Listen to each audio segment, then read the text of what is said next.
मैं सरफराज मुबीन आप लोगों का स्वागत करता हूं आपके YouTube channel Gyan study centre में। तो आज हम लोग cell the unit of life chapter के अगले लेक्चर में हम लोग आपका स्वागत करते हैं, जिसमें हम लोग आज यूकैरियोटिक सेल के बारे में पढ़ेंगे। इससे पिछले वाले लेक्चर सब में प्रोकैरियोटिक सेल्स के बारे में बहुत अच्छे से आप लोगों को बताया गया। जो भी लेक्चर चल रहा था 3, 4, 5 उसमें प्रोकैरियोटिक सेल के बारे में ही बताया गया था, जो कि प्रोकैरियोटिक सेल को समझना आसान है। और जब हम यूकैरियोटिक सेल में इस लेक्चर के बाद जो भी लेक्चर्स आएगा वो सब यूकैरियोटिक सेल के बारे में होगा और उसके ऑर्गेनल के बारे में ही होगा। यूकैरियोटिक सेल के अंदर जो भी ऑर्गेनल होता है उस सब चीज़ों के बारे में होगा। तो ये जो सारा लेक्चर आपको डेडिकेटेड है, बनाया गया है, वो सारा यूकैरियोटिक सेल पे होगा।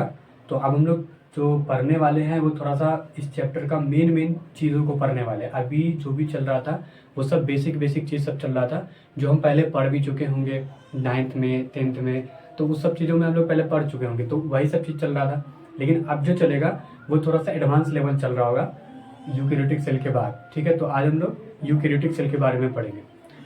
इससे पहले भी यूकैरियोटिक सेल के बारे में थोड़ा मोड़ा बताया गया था बेसिक लेवल में। तो यूकैरियोटिक सेल किसको कह रहे होते हैं हम लोग? यूकैरियोटिक सेल वैसा सेल है जिसमें वेल डिफाइंड न्यूक्लियस होता है। मतलब इससे पहले वाला जो सेल पढ़ रहे थे वो प्रोकैरियोटिक सेल था, और उसमें क्या था कि प्रोकैरियोटिक सेल में वेल डिफाइंड न्यूक्लियस नहीं होता है, लेकिन यूकैरियोटिक सेल में वेल डिफाइंड न्यूक्लियस होता है। यू का मतलब बताया गया था कि ट्रू, और कैरियॉन्स का मतलब होता है न्यूक्लियस। तो ट्रू न्यूक्लियस है इसमें, मतलब इसमें जो न्यूक्लियस है वो सच्चा न्यूक्लियस है, किसी तरह से बनावटी न्यूक्लियस नहीं है। जैसा प्रोकैरियोटिक में जबरदस्ती हम न्यूक्लियस बोल रहे थे, न्यूक्लियस नहीं बोल रहे थे, उसको न्यूक्लियाइड बोल रहे थे। इससे पहले वाले लेक्चर में ही बताया गया। तो यहाँ पे यूकैरियोटिक सेल वैसा सेल को कहते हैं जिसके पास वेल डिफाइंड न्यूक्लियस हो, उसको हम लोग क्या कहेंगे? यूकैरियोटिक सेल कहेंगे।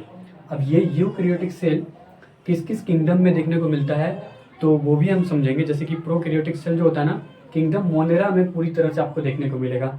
उसी तरह से जो यूकैरियोटिक सेल है ये किस किस एनिमल किंगडम में देखने को मिलेगा, तो ये देखने को मिलेगा आपको eukaryotes are present in kingdom Protista. आपको प्रोटिस्टा में देखने को मिलेगा, किंगडम प्रोटिस्टा में। फंगाई में देखने को मिलेगा, आपको प्लांट्स में देखने को मिलेगा, एनिमल्स में देखने को मिलेगा। प्लांट्स में भी देखने को मिलता है और एनिमल्स में भी देखने को मिलता है यूकैरियोटिक सेल। मतलब हमारा जो बॉडी है उसके अंदर जो सेल है फंडामेंटल यूनिट, वो भी कौन सा सेल है? तो यूकैरियोटिक सेल है, ना कि प्रोकैरियोटिक। प्रोकैरियोटिक बैक्टीरिया के लिए डेडिकेटेड होता है, उसमें ही पाया जाता है। तो यहाँ पे जो यूकैरियोटिक सेल है ये किंगडम प्रोटिस्टा में, फंगी में, प्लांट्स में और एनिमल्स में देखने को मिलता है। यूकैरियोट्स के पास have well defined nucleus and membrane bound organelles होता है। सही बात है, इससे पिछले वाले लेक्चर में हम लोग पढ़ रहे थे कि यूकैरियोट्स के पास वेल डिफाइंड न्यूक्लियस होता है। मतलब न्यूक्लियस होगा, बहुत अच्छी तरह से उसका जेनेटिक मटेरियल पैक्ड होगा क्रोमोसोम के अंदर, और क्रोमोसोम एक न्यूक्लियस मतलब एक न्यूक्लियर इन्वेलप के ऊपर पैक होगा। और जो भी ऑर्गेनल आपको से यूकैरियोटिक सेल में देखने को मिलेगा वो एक मेम्ब्रेन बाउंड ऑर्गेनल होगा। मतलब ऑर्गेनल के ऊपर एक लेयर चढ़ा होगा, उसके ऊपर एक कवर लगा होगा, मतलब मेम्ब्रेन बाउंड ऑर्गेनल होगा। तो यूकैरियोट सेल का ये बेसिक चीज़ सबका हम लोग पहले भी पढ़ चुके हैं और अभी भी पढ़ चुके हैं। लेकिन ये यूकैरियोटिक सेल इतना कॉम्प्लेक्स क्यों है? क्योंकि इसके अंदर बहुत सारे ऑर्गेनल्स हैं, और ये जो ऑर्गेनल्स होंगे इसको मतलब सही से रखने के लिए कुछ स्ट्रक्चर की आवश्यकता होती होगी। जैसे कि हमारा बॉडी है, तो हमारे बॉडी में बहुत सारा मसल्स पार्ट है। अब ये मसल पार्ट बिना स्केलेटल सिस्टम के रह ही नहीं सकता। अगर हम अपने बॉडी से स्केलेटल सिस्टम को निकाल दें तो हम एक गुच्छे की तरह ज़मीन पर छोटा सा टुकड़ा बन के रह जाएंगे। इतना इस तरह से हम खड़े नहीं रह सकते। ये खड़े रहने का कारण क्या है? Skeletal system. स्केलेटल सिस्टम हमको क्या करता है? लोकोमोटरी प्रोवाइड कराता है, मतलब हम लोकोमोशन कर पाते हैं, एक जगह से दूसरी जगह चल पाते हैं। अगर ये स्केलेटल सिस्टम को निकाल दिया जाए तो हम लोकोमोशन भी नहीं कर पाएंगे, मतलब चल भी नहीं पाएंगे, मूवमेंट भी नहीं होगा हमारे अंदर। ये मूवमेंट होने का कारण क्या है? हमारे पास जो स्केलेटल सिस्टम है वो हमें एक स्ट्रक्चर और लोकोमोशन प्रोवाइड करवाता है। सेम इसी तरह से जो यूकैरियोटिक सेल है ये भी एक कॉम्प्लेक्स सेल की तरह है, कॉम्प्लेक्स बॉडी की तरह है। जब ये कॉम्प्लेक्स बॉडी है तो इसके अंदर भी कुछ ना कुछ स्केलेटल सिस्टम होगा, और इसी स्केलेटल सिस्टम को हम लोग पढ़ेंगे अच्छे से। मतलब ये ऑर्गेनल किस तरह से ऑर्गेनाइज्ड है अपने अपनी जगह पर, और कैसे एक दूसरे के साथ काम कर रहा है, इस सब चीज़ों के बारे में हम लोग चर्चा करेंगे अब के बाद के लेक्चर में। तो eukaryotic cell have complex locomotory and cytoskeletal structure. Eukaryotic cell के पास क्या होता है? कॉम्प्लेक्स लोकोमोटरी होता है, मतलब चलने फिरने का, मतलब एक मूवमेंट कराने का एक अपना लोकोमोशन होता है। उसी तरह से साइटोस्केलेटल स्ट्रक्चर होता है, एक प्रकार का स्ट्रक्चर होता है, हर सेल का अलग अलग स्ट्रक्चर होगा। उसी तरह से जैसे कि हमारा ह्यूमन बॉडी का स्ट्रक्चर होता है, ठीक है। तो अभी हम लोग जो यूकैरियोटिक सेल में देखे कि किस किस किंगडम में पाया जाता है, तो इसमें 2 किंगडम के बारे में हम लोग सुने, प्लांट किंगडम, प्लांट में, और एनिमल्स में। इसके बारे में भी पिछले क्लासेस में चर्चा की गई थी कि प्लांट्स, एनिमल और प्लांट सेल्स और एनिमल सेल्स के बारे में। जैसे कि आप स्वान और स्केलेटन सेल थ्योरी पढ़ जाते हैं तो आपको वहाँ से एक पॉइंट याद आएगा कि जिस तरह से स्केलेटन ने, एक बॉटनिस्ट थे, उन्होंने प्लांट पर रिसर्च किया और बताया कि ये जो मतलब प्लांट सेल होता है उसके पास एक यूनिक सेल मेम्ब्रेन होता है। जिस तरह से एनिमल सेल में सेल के ऊपर एक लेयर होता है, लेकिन प्लांट सेल में सेल मेम्ब्रेन के ऊपर भी एक लेयर होता है जिसको हम लोग सेल वॉल बोल रहे होते हैं। तो इसका मतलब ये होता है कि एनिमल सेल और प्लांट सेल एक दूसरे से अलग होता होगा, बिल्कुल अलग होता है। अगर आप एनसीईआरटी की बुक देखेंगे तो दोनों का डायग्राम भी अलग अलग दिया गया है। जब दोनों का डायग्राम अलग अलग दिया गया है, इसका मतलब कि दोनों के अंदर पार्ट्स भी अलग अलग होगा। तो ऐसा नहीं है, मतलब ऐसा है भी और नहीं भी है, क्योंकि 90% चीज़ें जो है प्लांट सेल और एनिमल सेल दोनों में सेम होता है, कुछ चीज़ें हैं जो अलग है।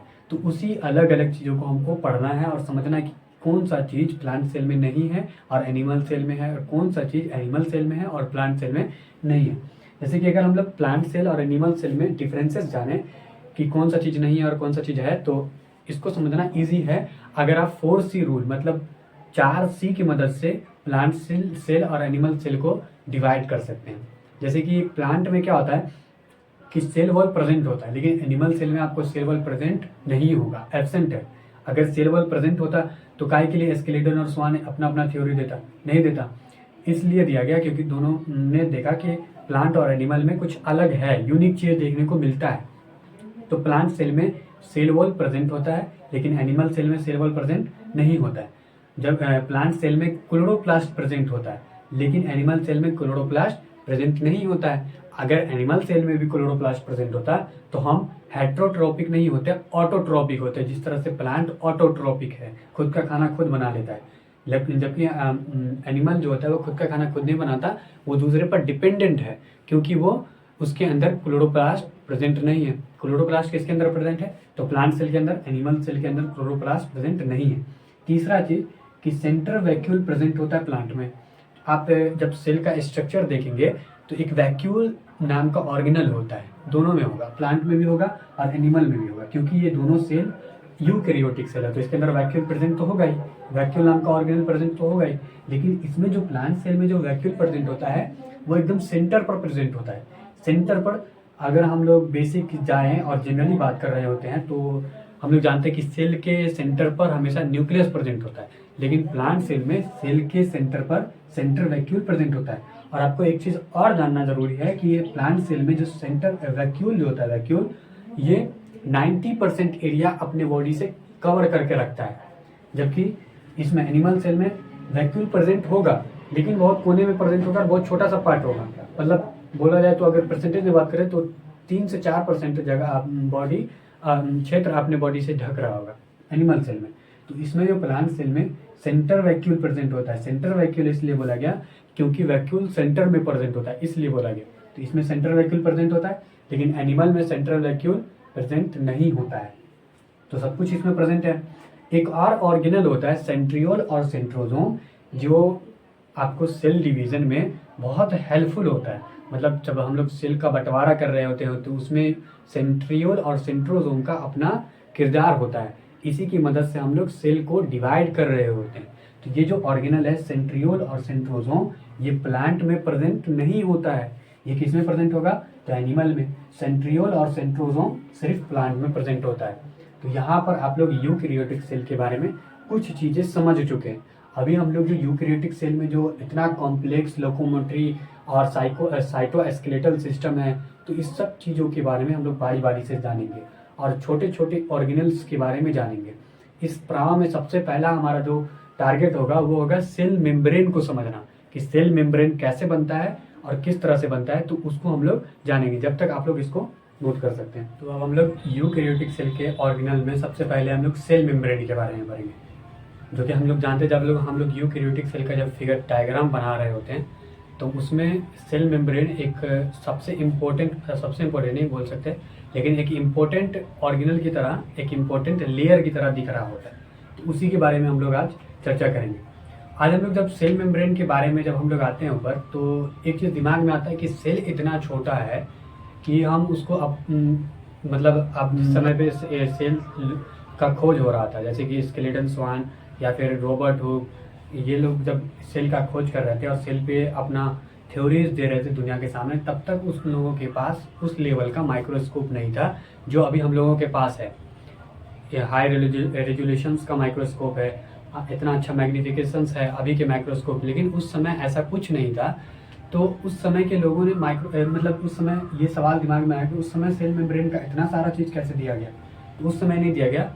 1950 के बाद जब माइक्रोस्कोप, इलेक्ट्रॉन माइक्रोस्कोप अच्छे आविष्कार होने लगे, तब जाके हम लोगों ने सेल के अंदर जो छोटी मोटी चीज़ थी, जैसे कि सेल मेम्ब्रेन, राइबोसोम, वैक्यूल, जीसी, गोल्जी कॉम्प्लेक्स, सब के बारे में हम लोगों ने पूरा डिटेल्स निकाला और सबके बारे में हम लोगों ने अच्छी तरह से स्टडी की, सब पे अच्छी तरह से अपना ये थ्योरी दिया दुनिया के सामने।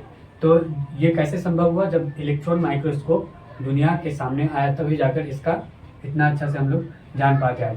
तो सेल मेम्ब्रेन को हम लोग प्लाज्मा मेम्ब्रेन भी बोलते हैं या फिर प्लाज्मोलेमा भी बोलते हैं। सेल मेम्ब्रेन को ही हम लोग प्लाज्मा मेम्ब्रेन कहीं पर बोल रहे होंगे और कहीं पर प्लाज्मोलेमा बोल रहे होंगे। इन 1950s मतलब 1950 के दशक में the development of electron microscopy, जब इलेक्ट्रॉन माइक्रोस्कोपी का आविष्कार होने लगा और उसमें विकसित होने लगा कुछ जैसे कि कितना रेजोल्यूशन होना चाहिए ताकि सेल मेम्ब्रेन दिख जाए, राइबोसोम दिख जाए, ये सब चीज़ों में डेवलपमेंट करके हम लोगों ने देखा, हैज़ टेकन प्लेस, दुनिया के सामने जब आ गए तब जाके हम लोगों ने 10 the minute details of cells are elaborated हुई। मतलब जो माइन्यूट लेवल में हम लोगों के पास डिटेल्स था, माइन्यूट लेवल, जैसे कि बोल सकते हैं राइबोसोम्स का, स्ट्रक्चर ऑफ सेल मेम्ब्रेन का, स्ट्रक्चर ऑफ सेल वॉल का, इस सब चीज़ों को भी हम लोगों ने इलेक्ट्रॉन माइक्रोस्कोपी की सहायता से देखा। तो उसी चीज़ में हम लोग सबसे पहले आएंगे सेल मेम्ब्रेन पे। जब सेल मेम्ब्रेन पर आते हैं तो फिर एक चीज़ आना चाहिए दिमाग में कि सेल, अगर हम लोग सेल में घुसते हैं तो सेल में जाने के बाद उसमें छोटे छोटे बहुत सारे ऑर्गेनल्स दिखते हैं। जैसे कि हम लोग अगर इस सेल की बात करें तो इस सेल में एक सेल मेम्ब्रेन है जो सेल के ऊपर एक लेयर है, लेकिन इसके अंदर भी छोटा छोटा लेयर है, जैसे छोटा छोटा ऑर्गेनल है, जैसे कि राइबोसोम्स होगा, गोल्जी कॉम्प्लेक्स होगा और ये न्यूक्लियस होगा, बहुत सारा छोटा छोटा चीज़ होगा। तो उस सब चीज़ों के ऊपर भी कुछ न कुछ मेम्ब्रेन होगा। तो जब उसका मेम्ब्रेन होगा तो ये चीज़ समझ में नहीं आएगा जब हम लोग इसमें देखेंगे इलेक्ट्रॉन माइक्रोस्कोप में कि हम लोग सेल का मेम्ब्रेन देख रहे हैं या फिर किसी ऑर्गेनल का मेम्ब्रेन देख रहे हैं। अब एक चीज़ अगर दिमाग में पहले से समझ लें तो सेल मेम्ब्रेन जो बनता है वो दो चीज़ों से मिलकर बनता है, एक प्रोटीन से, एक लिपिड से। प्रोटीन और लिपिड के मिलने से ही बनता है सेल मेम्ब्रेन, और कभी कभी हम लोग कार्बोहाइड्रेट मतलब के मिलने से भी, मतलब उसमें सेल मेम्ब्रेन में कार्बोहाइड्रेट की मात्रा भी थोड़ा मोड़ा देखने को मिलेगा।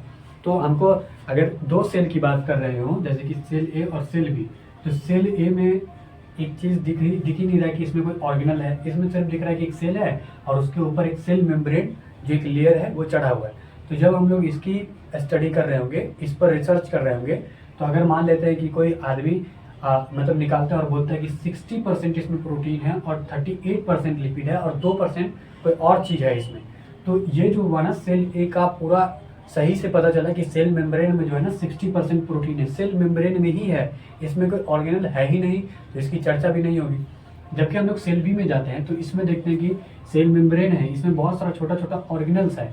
जब हम लोग इसमें देखते हैं तो कोई आदमी बोलता है कि 70% प्रोटीन है और 20% लिपिड है और 10% कुछ और चीज़ है, तो इसमें ये चीज़ समझ में ही नहीं आएगा कि 70% ये पूरा सेल मेम्ब्रेन का ही है या फिर ऑर्गेनल्स सबका भी है, क्योंकि इसमें जो है 70% सिर्फ सेल मेम्ब्रेन का हो ही नहीं सकता, क्योंकि इसमें छोटा छोटा ऑर्गेनल्स है और उसके पास भी अपना मेम्ब्रेन है, मेम्ब्रेन बाउंड ऑर्गेनल होता है यूकैरियोटिक सेल में, तो इसलिए इसमें इसका भी मेम्ब्रेन होगा। तो इसलिए ये जो सेल भी है ना, इसमें कॉन्टेमिनेशन ऑफ इनर ऑर्गेनल्स है, मतलब इसमें बहुत सारे इन अंदर में जो ऑर्गेनल्स का मेम्ब्रेन है उसका भी मिश्रण हो जाता है। उसमें जो भी हम लोग डिटेल्स निकालेंगे, जो भी स्टडी करेंगे, जो भी रिसर्च करेंगे, उसमें छोटा छोटा ऑर्गेनल्स का भी डेटा आ जाएगा। लेकिन जब हम लोग सेल ए की बात करें तो इसमें सिर्फ सेल मेम्ब्रेन का आएगा।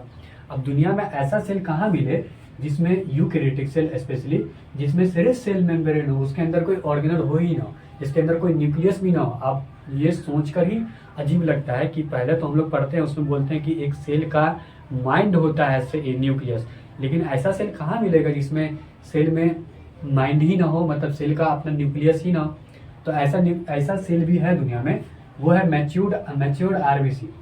मैच्योर्ड आरबीसी है, इसके पास अपना न्यूक्लियस होता ही नहीं, इसको अपना पास न्यूक्लियस नहीं होता है, इसलिए इसमें सिर्फ क्या होता है, सेल मेम्ब्रेन होता है। इसलिए हम लोग क्या करते हैं, इसमें सेल मेम्ब्रेन का पूरा अच्छे से स्टडी कर पाते हैं। और पहले जो वैज्ञानिकों ने सेल मेम्ब्रेन के बारे में स्टडी या रिसर्च किया, तो उसमें सबसे पहले मैच्योर्ड आरबीसी को ही चुना कि इससे ही आसानी होगा सेल मेम्ब्रेन के बारे में सारा डिटेल्स निकालना। तो इसी से हम लोग करते क्या कि सेल मेम्ब्रेन के बारे में पढ़ रहे होते हैं। इसलिए क्योंकि मैच्योर्ड आरबीसी को हम लोग घोस्ट सेल भी बोलते हैं। घोस्ट सेल क्यों बोलते हैं, क्योंकि बाकी सब सेल के पास न्यूक्लियस है, सिर्फ मैच्योर्ड आरबीसी के पास न्यूक्लियस नहीं है। अब जब नहीं है तो ये तो थोड़ा अजीब है और डरावना है, इसलिए वैज्ञानिक इसको क्या बोलते हैं, घोस्ट सेल के नाम से भी पुकारते हैं।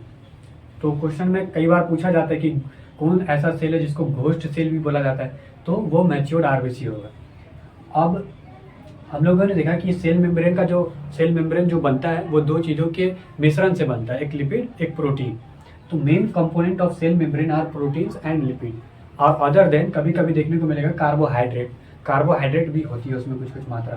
तो ये जो लिपिड होता है वो कैसे मिलके बनता है, तो आपको लिपिड देखने को मिलेगा कुछ इस तरह का लिपिड होता है, मतलब इस तरह का लिपिड होगा जो आपको मेम्ब्रेन्स में देखिए। जो ये लिपिड होता है ना, फॉस्फोलिपिड, मतलब फॉस्फेट से मिलके बनता है, तो इसलिए हम लोग इसको कभी कभी फॉस्फोलिपिड भी बोल रहे होते हैं।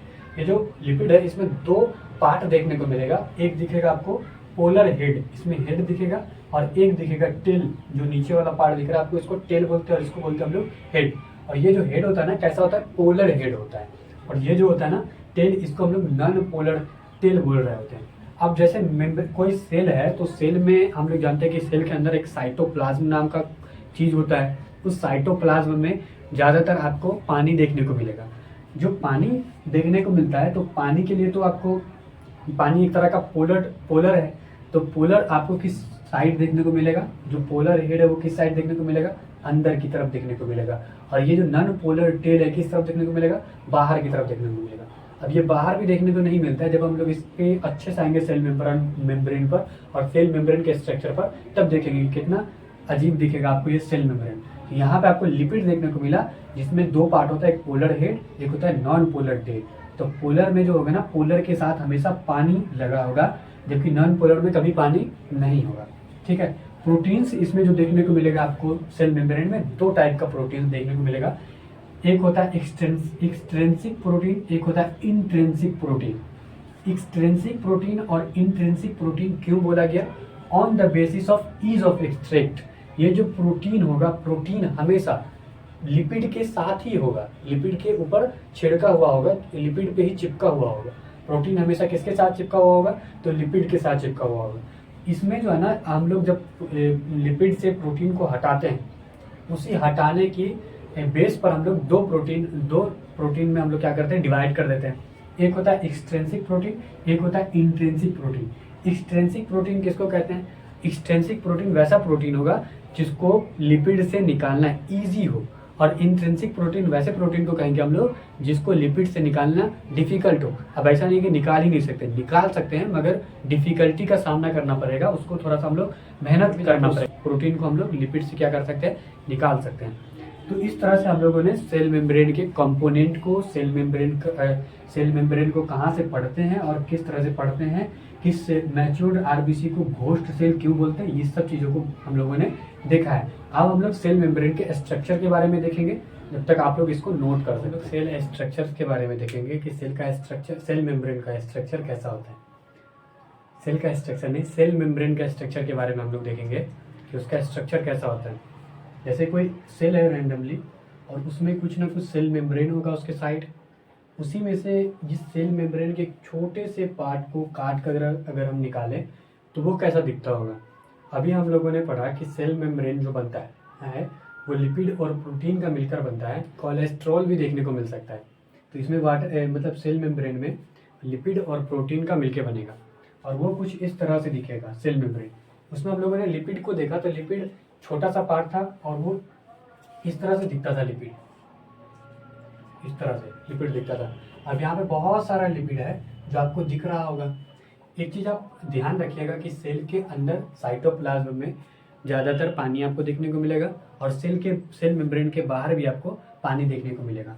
मतलब ये सेल में जो अंदर होगा वो सारा पानी भरा होगा और सेल के बाहर मतलब मेम्ब्रेन के बाहर, मेम्ब्रेन में पानी नहीं होता है सेल मेम्ब्रेन में, उसके अंदर और उसके बाहर ही पानी होता है। मतलब अगर आप इसको एक बॉर्डर की तरह समझे तो बॉर्डर के अंदर पानी है, बॉर्डर के बाहर पानी, लेकिन बॉर्डर पर पानी नहीं है।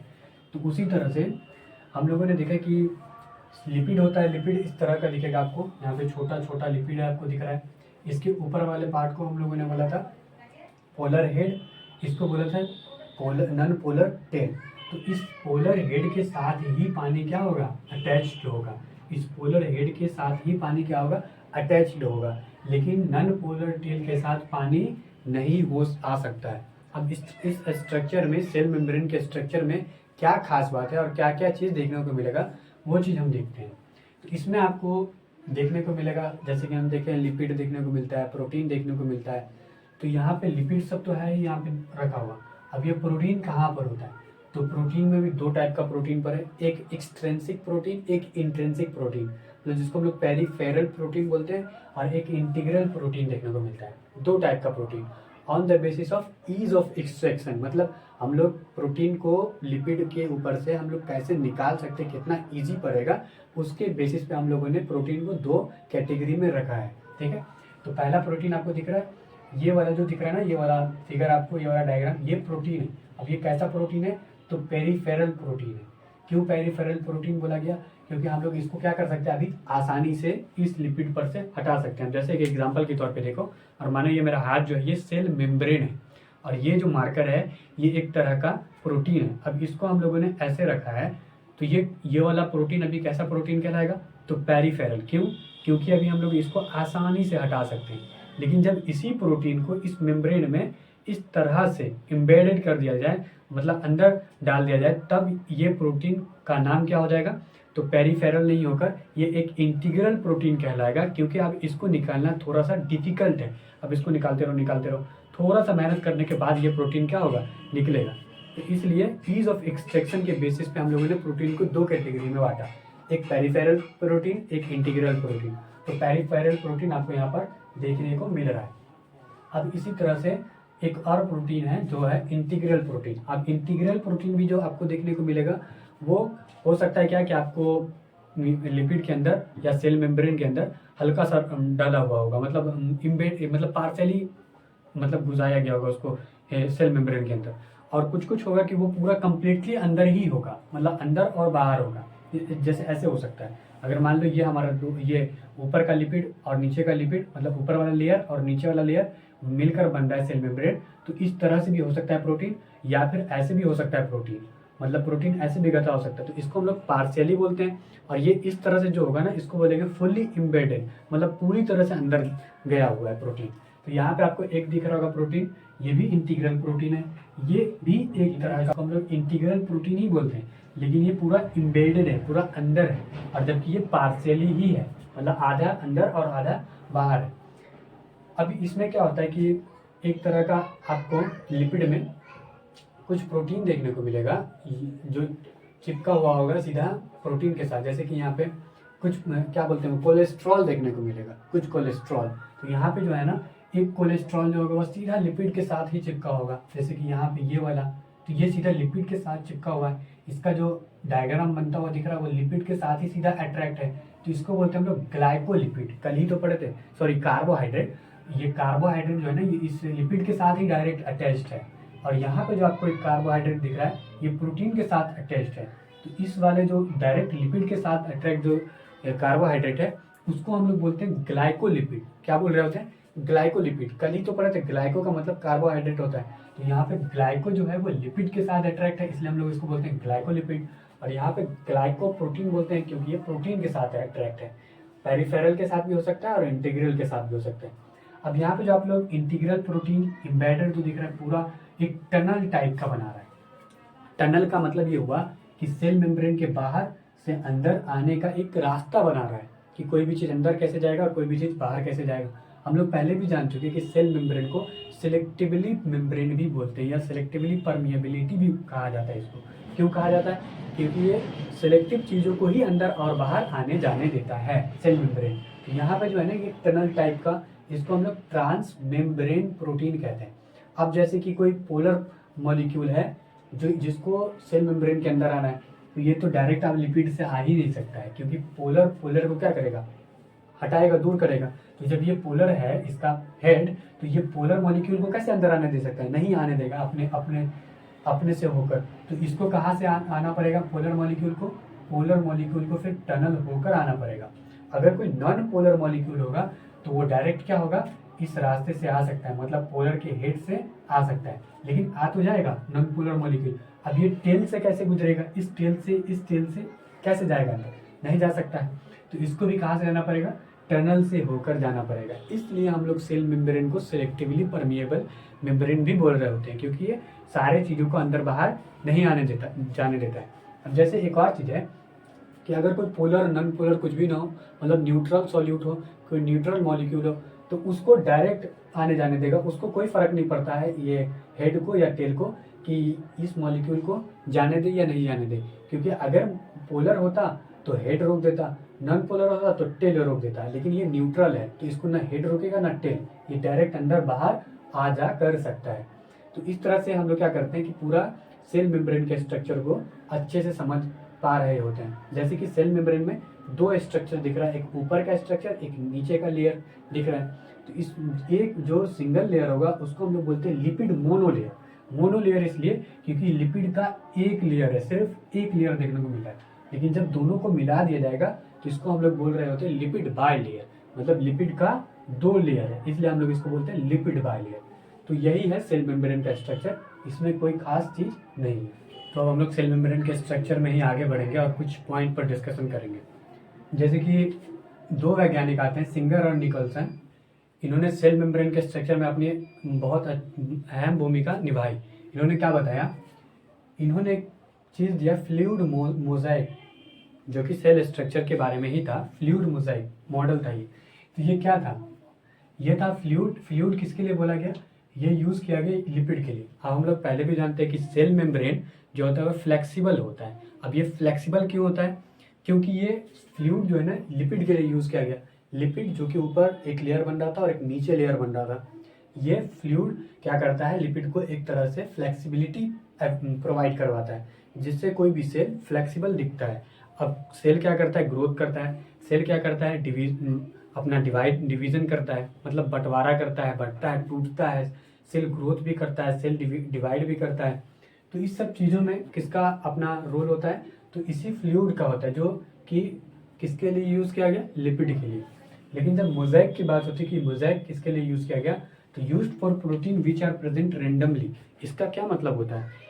देखेंगे कि अभी हम लोगों ने पीछे भी देखा कि जो लिपिड पे जो प्रोटीन्स होता है वो एक तरह से छिड़का हुआ होता है। उसको किसी तरह से ऑर्गेनाइज तरीके से रखा नहीं जाता है, उसको बस ऐसे लिया और छिड़क दिए। जैसे कि आप किसी भी चीज़ पर, जैसे हलवा ले लेते हैं और हलवा में हम लोगों को कोई चीज़ छिड़कना है, तो उसको क्या करते हैं हम लोग? ऐसे ऐसे आराम से तो उसको रखते नहीं है, बस ऐसे करते हैं, उसको छिड़क देते हैं। तो उसी तरह से हम लोग लिपिड के ऊपर भी प्रोटीन को छिड़का हुआ देखते हैं। तो वो एक तरह से रेंडमली छिड़का होता है, इसलिए हम लोग एक वर्ड यूज़ करते हैं मोज़ाइक। मोज़ाइक का मतलब used for proteins which are present randomly. वो प्रेजेंट तो होगा लेकिन रेंडमली प्रेजेंट होगा, उसको प्रेजेंट होने का या रहने का कहीं पर ऑर्गेनाइज तरीका नहीं होगा। तो फ्लूइड मोज़ाइक भी हम लोगों ने समझ लिया। और ये कब दिया गया था? इन 1972 सिंगर नामक वैज्ञानिक और निकोलस नामक वैज्ञानिक ने इनको दिया था। अब दो मूवमेंट होता है, एक होता है लेटरल मूवमेंट, एक होता है फ्लिप फ्लॉप मूवमेंट। ये लेटरल मूवमेंट क्या होता है? तो जैसे कि हम लोगों ने देखा दो लेयर था, एक लिपिड का ऊपर लेयर, एक नीचे लेयर था, और ये दोनों मिलकर बन रहा था सेल मेम्ब्रेन। तो जब फ्लूइड में एक मोनो लेयर में कोई लिपिड एक जगह से दूसरी जगह जाता है, तो लिपिड के ऊपर क्या होता है? प्रोटीन। तो जब मोनो लेयर में लिपिड अपनी एक जगह से दूसरी जगह जाएगा तो उसमें प्रोटीन भी उसके साथ क्या करेगा? अपना मूवमेंट करेगा, अपने जगह का चेंजिंग कर सकता है, क्योंकि ये फ्लूइड जो है, मतलब लिपिड जो है, एक तरह का फ्लूइड है, तो फ्लूइड तो एक जगह से दूसरी जगह जा सकता है, तो ये जाता है, तो इसी मूवमेंट को हम लोग बोलते हैं लेटरल मूवमेंट। लेकिन ये फ्लिप फ्लॉप मूवमेंट क्या है, तो फ्लिप फ्लॉप मूवमेंट में क्या होता है ना कि एक लेयर से, एक मोनोलेयर से दूसरे मोनोलेयर में, मतलब नीचे के मोनोलेयर से लिपिड ऊपर के मोनोलेयर में जाएगा। लेकिन यहाँ पे सिर्फ लिपिड ही अपना मूवमेंट करता है, लिपिड के ऊपर प्रोटीन जो होगा वो नहीं करेगा। अगर किसी के ऊपर प्रोटीन है तो उसको छोड़कर लिपिड क्या कर सकता है, फ्लिप फ्लॉप मूवमेंट करेगा, मतलब एक मोनोलेयर से दूसरे मोनोलेयर में जाएगा। और ये ज़्यादातर आपको सेल में देखने को मिलेगा भी नहीं, ज़्यादातर आपको देखने को मिलेगा सिर्फ literal movement, flip flop movement कभी कभार देखने को मिलेगा, बहुत ही रैंडम है, बहुत ही रेयर है कि आपको ये फ्लिप फ्लॉप मूवमेंट देखने को मिल सकता है। इसमें जो है ना फ्लिप फ्लॉप मूवमेंट प्रोटीन में नहीं होता है, लेकिन लिपिड में होता है, और वो भी कभी कभार होता है। अब हम लोग एक और पॉइंट है कि एनिमल सेल में ना कोलेस्ट्रॉल पाया जाता है, जो कि किस चीज़ में हेल्प कर रहा होता है, तो सेल मेम्ब्रेन को एक तरह का स्टेबिलिटी प्रोवाइड करवाता है। कौन? कोलेस्ट्रॉल। ये तो बहुत ही अजीब चीज़ है सुनने में, क्योंकि हम लोगों ने सुना है कि किसी भी ह्यूमन बॉडी में कोलेस्ट्रॉल बढ़ने से उसको हार्ट अटैक नाम का रोग हो सकता है, बीमारी हो सकता है। जैसे कि हमारा जो ब्लड वैक्यूल है, अगर उसमें कोलेस्ट्रॉल चला गया तो क्या करेगा, ब्लड सर्कुलेशन को वो रोक सकता है, जिसके कारण हमारा हार्ट अटैक हो सकता है। तो कोलेस्ट्रॉल तो बहुत ही घातक चीज़ है, लेकिन कोलेस्ट्रॉल हमारे लिए यूजफुल भी है, जितना घातक है उतना ही यूजफुल है। क्यों यूजफुल है? क्योंकि कोलेस्ट्रॉल जो होता है वो सेल मेम्ब्रेन में खाली जगह को अपने बॉडी से क्या करता है, कवर करके रखता है। और वही अगर ब्लड सेल्स में अपने बॉडी से कवर करेगा तो हमें हार्ट अटैक नाम की बीमारी भी हो सकती है। तो यही चीज बोला गया कि in animal cells cholesterol is also form which works, क्या करता है वो, एज अ मेम्ब्रेन स्टेबिलिटी प्रदान करता है। अब सेल मेम्ब्रेन का हम लोग क्या करेंगे, कुछ वर्क्स फंक्शन सबके बारे में देखेंगे। सेल ग्रोथ का होगा, दूसरा सेल डिवीजन, तीसरा इंटरसेलुलर जंक्शन, चौथा सिक्रेशन, पांचवा ट्रांसपोर्ट। अब ये सब जो है ना, ये सेल मेम्ब्रेन का फंक्शन है, ये सब काम करता है। मतलब सेल मेम्ब्रेन इतना काम करता है। पहला तो ये सेल ग्रोथ मतलब सेल के बढ़ने में सेल मेम्ब्रेन का अपना ही रोल होता है। उसी तरह से सेल डिवीजन का भी अपना रोल होता है। तो इस सब चीज़ों में कैसे वर्क करता है, कहाँ वर्क करता है, इस सब चीज़ों के बारे में भी हम लोग चर्चा करेंगे। जैसे सेल मेम्ब्रेन ट्रांसपोर्ट करता है, सही बात है, तभी तो हम लोग इसको सिलेक्टिवली मेम्ब्रेन कह रहे होते हैं। अभी हम लोगों ने देखा एक लिपिड था ऊपर, एक लिपिड था नीचे, एक प्रोटीन था टनल टाइप का, उसी टनल से कोई पोलर मॉलिक्यूल और नॉन पोलर मॉलिक्यूल उसी टनल से अंदर आ रहा था और बाहर जा रहा था ना। तो वहाँ पे ट्रांसपोर्ट तो समझ में आ गया। अब ये सिक्रेशन क्या होता है, सिक्रेशन का मतलब भी कुछ इसी तरह का होता है कि कोई भी चीज़ को बाहर से अंदर, मतलब अंदर बाहर करना। मतलब इसका भी अगर हम लोग मोटा मोटी मीनिंग समझे तो इसका ही मतलब होता है ट्रांसपोर्ट। इंटरसेलुलर जंक्शन का क्या मतलब है, जैसे एक सेल या दूसरा सेल है, दोनों को जुड़ना होगा ना, तो इसमें जुड़ने के लिए भी हेल्प कौन कर रहा होता है, तो सेल मेम्ब्रेन हेल्प कर रहा होता है।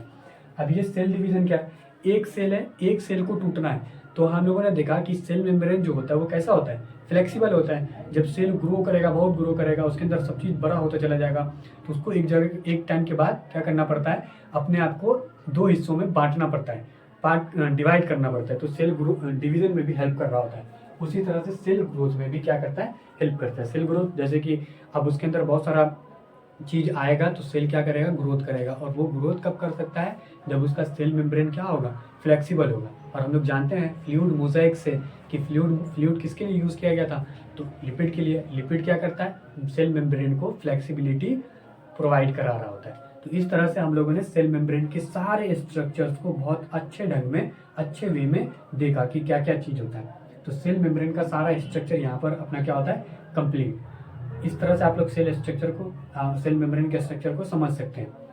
अब जो हम लोग अगला लेक्चर में पढ़ेंगे वो सेल वॉल के बारे में पढ़ रहे होंगे।